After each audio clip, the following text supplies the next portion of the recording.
Hey everybody, Alex here, Out of the Park 23, Pittsburgh Pirates franchise, episode number 13, and that's an unlucky number, just in the way the Pittsburgh Pirates season, also a bit unlucky at the end. The team is better, we are making progress, finishing the end of 2026 at 82-80, and so certainly a far cry from the 100-loss season I believe we had a year ago. Checking out our season stats here, did not make the playoffs this year. Unfortunately, had a slumped in August, and that really kind of stalled out our momentum we were building since June. Just not a great May, not a great August, and that is enough overall. The offense showing, for us at least, some signs of life. Obviously not great overall. Pitching was average to, I would say, slightly above average in certain categories, but to look at the standings overall, the Cubs actually got really hot in the second half of the season and ran away with things. If we can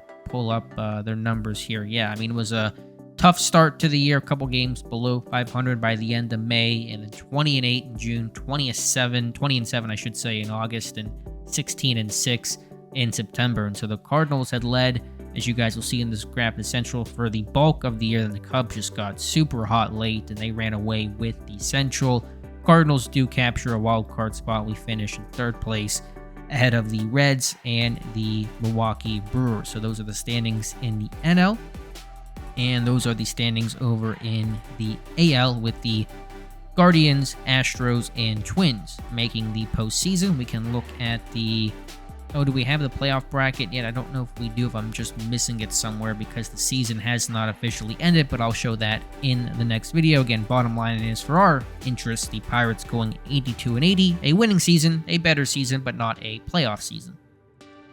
Quick recap and review of this team. A lot of injuries in the bullpen to some key guys. Really tried and add a lot of bullpen help. I think we showed that in the last video, because that was post-trade deadline. We lost Alberto Guerrero. I think, again, I had shown that because that happened in late July, so that hurts. The guy that we had acquired, Kyle Crick, he did not last long, just 6 appearances before needing radial nerve decompression surgery on that elbow, so that's unfortunate for him. And Eddie Yeen has shoulder inflammation, so don't love to see that for a young arm overall. And we had shown Phoenix Sanders, whose MLB career may be over with some recurring arm injury. So from a batting standpoint, and there are some guys who may not be on this roster right now. One of them, and I believe this move occurred after the last video, Adam Duvall, who provided a real source of power for us, ended up just slumping, falling off, and being released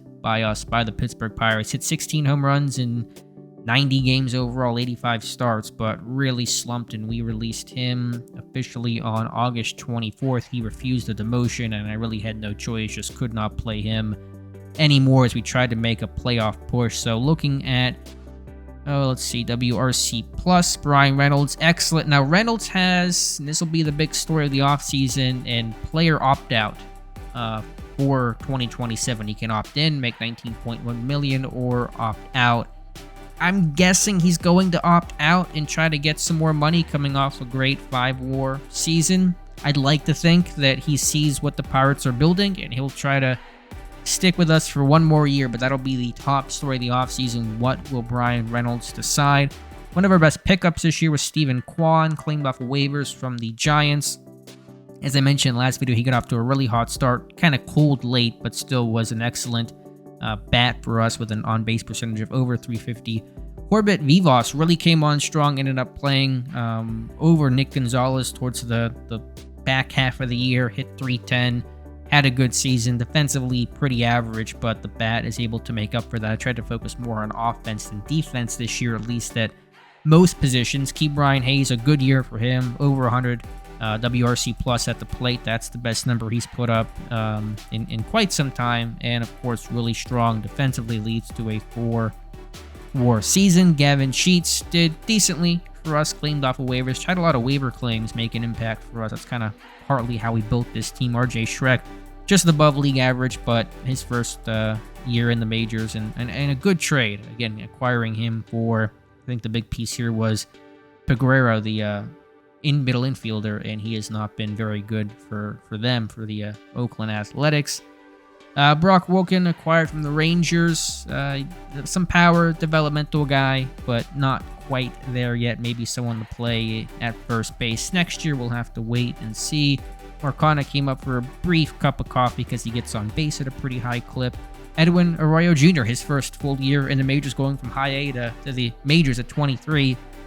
The bat cooled off at the end, but he's so good defensively that I think it's well worth it. And if he gets $250 a year and plays stellar defense at shortstop, a 10 ZR rating overall, I'm really happy with that. I got to find a backup shortstop. I had an issue with that this year. Like I said, Nick Gonzalez slumped. Not a good year for him, for our captain. Overall and defensively, he's a liability. He may become more of a DH next year. Might be the path for him. Elias Diaz, he's been signed to a contract extension because he's a captain and hits okay as a catcher with some pop. But I think next year will be his last year. Tatsuri Nageshi, it's just not going well. I'm going to have to rerun his scouting report. I doubt he's a 75 overall, and the numbers here are poor, and defensively it just has never clicked for him. So I've been really disappointed by that, unfortunately. And Jonah Heim also claimed off of waivers. Again, a lot of waiver claims offensively this year. Started off okay for us and really was quiet down the stretch. He's going to be arbitration eligible this offseason, and I very much doubt I will be tendering him. Taking a look at the Pirates pitching, and things are probably a bit weird end of season as I was trying to save some arms, but Christopher Cruz, certainly a big building block of the future. Fantastic his rookie year. He should win Rookie of the Year. He should run away with it. I mean, ERA that's 2.68, 157 ERA plus, a whip well under 1, 12.1 K over 9. I mean, he's already one of the best pitchers in baseball, so that's certainly one guy to build around. Other than that, Jared Jones had been miserable for us and just came up late to eat some innings. Luis Savito, he's fragile, but still pitched well for us overall, so hopefully if he can stay healthy, he'll be a building block for us, I should say. Alec Marsh, I think maybe slumped a bit here. He had ERA was good until the end of the year, and then it came back up, but I think he still had a decent year overall. So I think our game plan in terms of the starting pitching is to have Cruz, Avito. We got a guy in the minors, our first round pick I showed you guys in the last video, in Dylan Lesko, who already came up to AA to finish out the year. He's been pitching well. He may come up as early as spring training next year, try to crack our rotation. That changeup can hit that 50 mark. I think he'll do it.